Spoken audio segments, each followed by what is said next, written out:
Hey guys, welcome to another great episode of Canadian Parinde. So over the past few months, many of you guys have been reaching out and chit-chatting with us on Facebook calls, asking that how we came to Canada, how we got our work permit, how we actually applied for the permanent residence, how long was the process, and how much overall time it took us. What was our score, by the way? Do you even remember that? So by now you already know who Deepak, Richie and Arshia is, what crazy things they do inside the house and how they make their livelihood. So we thought, how about taking it a further step and introducing you to our past. So buckle up your seat, we are taking you down the memory lane with us.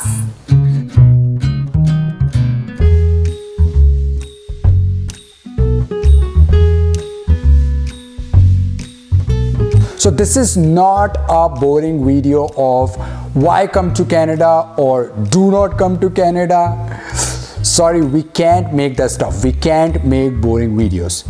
But this video is gonna be a happy story of how we came to Canada, different phases we went through, from study permits to work permits to permanent residence and to finally getting a citizenship. We'll also talk about the mistakes that we did that in fact cost us more time, more money and more struggle. You definitely want to learn from our mistake and want to avoid that while choosing your immigration path to Canada. As some of you guys know, and we have talked about in previous videos, that I came on a study permit. I came to pursue my master's degree in computer science and I landed in Ottawa. Oh, we still love Ottawa. We have our family there, niece there. So all those Ottawa friends, hi, how are you doing there? Don't forget, it's one of the best beautiful city to live in. So you must be wondering why I came as a student, why not PR?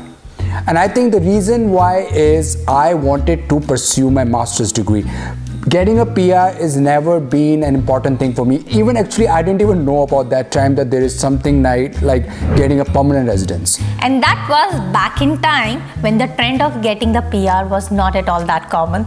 So like every other student, I was all focused on getting into one of the best universities. My focus was to get into a right program so that I can pursue my master's degree. At the same time, I was applying to some of the master's program in US as well.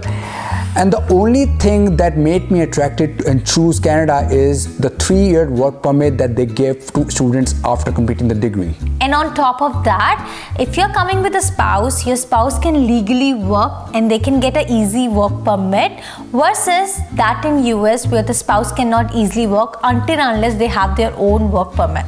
So while Deepak was halfway done through his masters, we got married. Yeah.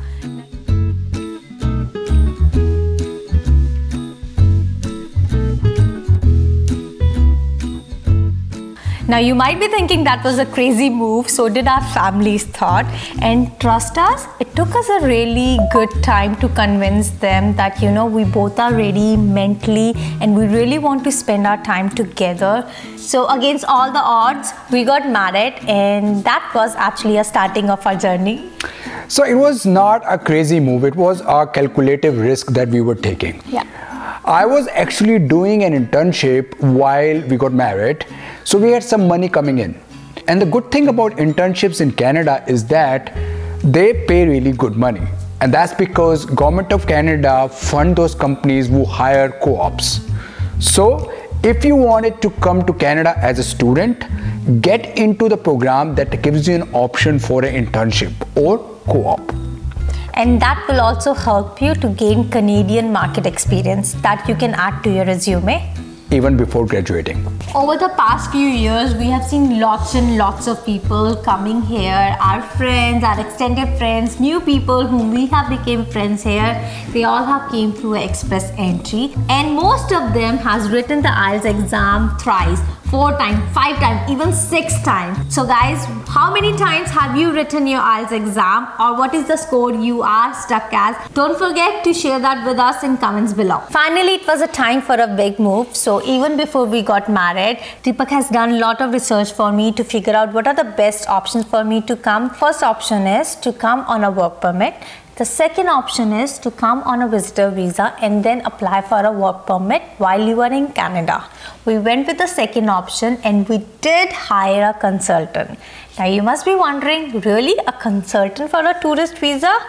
Yes, that's a mistake we did back in time. We're going to talk about more a little bit in detail. So finally, Richie came to Canada as a visitor. Okay, life is beautiful again. We even rented a 1-bedroom apartment near the university. Although I enjoyed living with my friends, it was not a bad time. Now, as we moved to our apartment, I don't have to clean other people's mess. I don't have to rely on eating an omelette or a Maggie middle of the night. Thank you. Well, we were still eating in the starting. If you are a student here, you know the life, right? You know what I'm talking about. During that time, Deepak was in his last semester and I was applying for the job, though I didn't have a work permit, which we, by the way, have applied right after landing in Canada, but it took a while to receive it. So by the time I got my first interview for the call after 2 months, a work permit was in our mailbox, and when we opened it, we were shocked, and that too because it was only for 4 months, and the reason being because Deepak's study permit was actually expiring right in 4 months. Guys, if you're new to our channel, Deepak, Richie, and we have 24-month-old baby girl. We love making video for you guys and we post it every Saturday. So make sure you are subscribed to our channel. Click on that bell notification to get to know about any of our new upcoming video and be the very first person to see that. by the way, when I was doing my last semester, I was also working part-time. Thanks to off-campus work permit, which allows students to work for 20 hours a week, which is a good time. So coming back to the Richie's work permit, I mean, we didn't know that we're gonna get 4-month work permit. So anyways, after I graduated, I got a 3-year of open work permit, which was cool, right? Like I can work anywhere now, apply to any jobs for next 3 years. And with the same, we applied for Richie's work permit again, and she got the 3 years as well, exact same date expiry. So mistake number 2 that we did, we applied for the work permit without realizing how soon his study permit is ending. With the 3 year of work permit in our hands, our options were pretty much more wide open to apply for the different job, because here in Canada, HR asks for your work permit validity even before passing your resume to the hiring manager. And finally, with all the efforts and dedication that we have discussed in our previous video, we were able to finally secure a job in our field. So guys, as you have noticed with our last video, we all have reached the 20,000 milestone. That means 20,000 Canadian Parinde has joined this community. Woo! So thank you again so much for being a part of this community, making us feel like a part of your family. We are more than happy to have you in our life. Now that's an awesome thing about open work permits in Canada. So over the span of 3 years, you can change different jobs, you can try out different sectors, and you have same benefits as a permanent resident. And you can work in any province across Canada. Exactly. And on top of that, you will qualify for the free provincial health insurance. What else you need? Although we had a permanent job, but with a temporary status, more or less, we were not sure how long we want to stay in this country, leaving our families behind.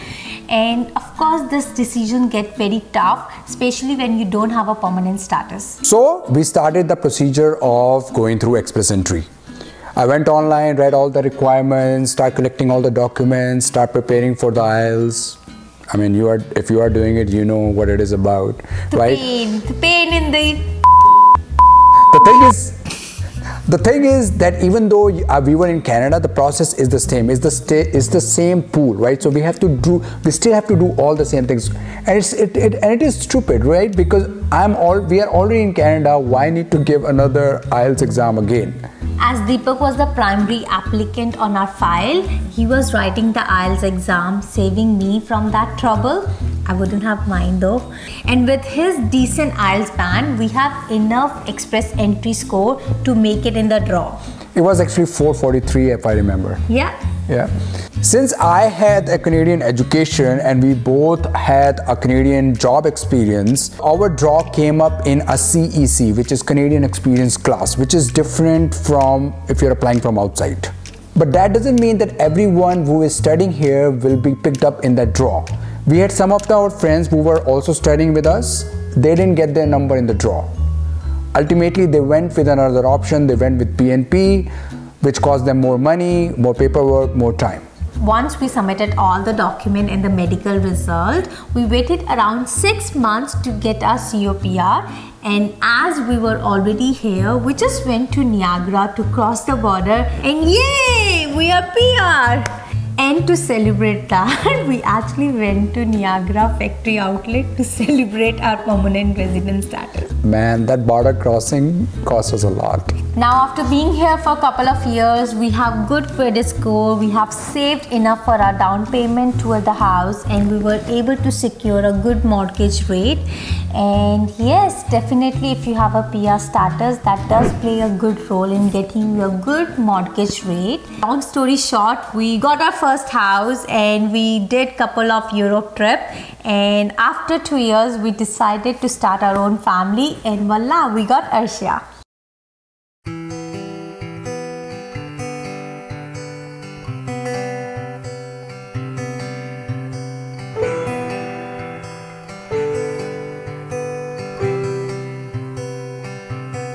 We always wanted our child to be born in our own house, that she can stay at home rather than a rented apartment. So after spending a lot of years here, we realized that this country has gave us a lot.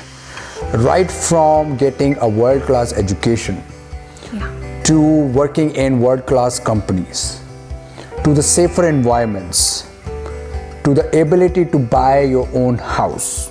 And some beautiful, wonderful people from different parts of the world we have met here, and we call them a family. We decided to give back. We decided to give back to Canada. We decided to show Canada our loyalty. We decided to become citizens. That's just an excuse. He always wanted to be a citizen so he can save $100, $200 or $300 on tourist visa that we spend on Europe. She's such a liar. Over the time, we become eligible for citizens with all the tax requirements, with all the number of days requirements, no criminal records.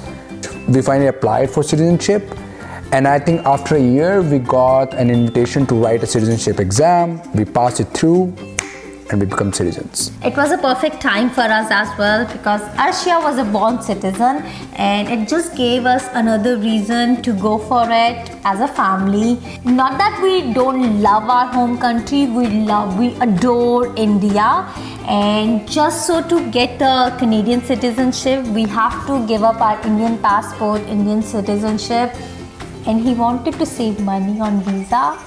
So we did it. Apart from the benefits like ability to vote or travel visa free to 172 countries, you also get Canadian diplomat support. Usually we all take diplomatic support very lightly, but this time it was a Canadian diplomat who helped us move back from India to Canada in this COVID time, and that was a big help for us. Now, Canadian citizenship doesn't come for free.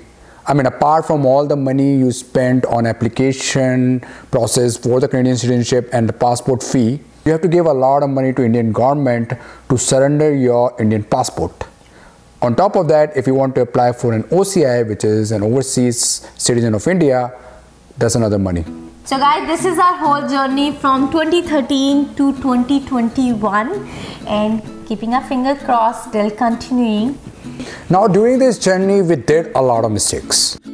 We could have done it better, and we wanted to tell you guys, we don't want to be shy about it, so that you will learn something about it and you don't do it. So let's quickly go through the mistake. So the mistake number 1, we hired a consultant instead of applying for the tourist visa by our own. Well, actually, it was the consultant who forced us to apply for tourist visa and not the work permit. And that resulted us in a more hassle. We had to come here without a work permit, apply again, and whatever happened there. Mistake number 2, we applied for the work permit without realizing that Deepak's student permit is getting expired within 4 months. Yeah, so always look into what is the expiry of the primary applicant visa or work permits. It will save you some time, it will save you a lot of money. third one, probably the most costliest one, that we waited a long before buying our first house, and that too because we were not very comfortable, we were not very sure how long we want to stay in Canada. So even if you are on a temporary resident visa but you are on work permit, go for it. If you are ready to buy a house, go for it. Don't wait to get a PR and wanted to get a house. So this has been our journey for most of the people who come here. So if you're on a study permit, you will also follow the same sequence: study permits, work permits, PR, and citizenship. This country will give you what you deserve for, right? Sooner or later, you need to hang on there, you need to be patient. And at the same time, if you want to know more about us, definitely put that in comments below and we'll try to answer this. And as we said again, if you want to know us more better, Facebook, Instagram, follow us there. We post all the crazy stuff in there. Till then, we're gonna move back and work on our next video for next Saturday. Keep smiling, stay healthy.